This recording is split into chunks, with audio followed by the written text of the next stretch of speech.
My name is Rick Thompson with Superior Steel and Ironworkers in Kent, Washington. Superior Steel and Ironworkers was hired by C.A. Carey to lift the Fauntleroy viaduct. The city has a structure that was aging and had deteriorated bearing pads, a pad that supports the elevated structure from the girders to the transverse beam. To replace those, we had to lift the entire structure up, pull them out, and put in new ones.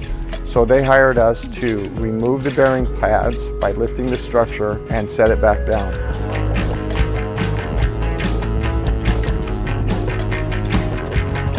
On the Fauntleroy project, Superior Steel developed a lifting system that allowed us to set it up and run all the rams at one time. We had 16 rams that we would set in different locations with frames. The team would come out and off the prints we'd decide what frames went where. They would set them into their location so the rams were properly positioned underneath the structure. And then we would hook up the electronics to each ram so we could control them individually from a centralized PLC. Then we would do our lift and the contractor would remove the bearing pads, which came out easily and were replaced right away. And then we would set the structure back down uniformly.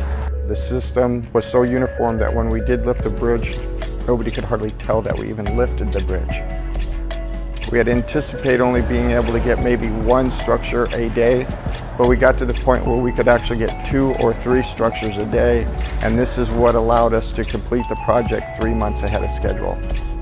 All jobs are a matter of having a good team, and here at Superior Steel we have a really great team. We have a great team of ironworkers and a great office staff. We also have great support from our engineering team, Brian Collins and Joe Lucia, who have helped us to be able to come up with the proper solutions so we could cost effectively develop these systems and provide them to the contractor. I believe these teams are what make us Superior Steel, and we're proud to say that our customers are pleased with the work we do, and we look forward to working with them in the future.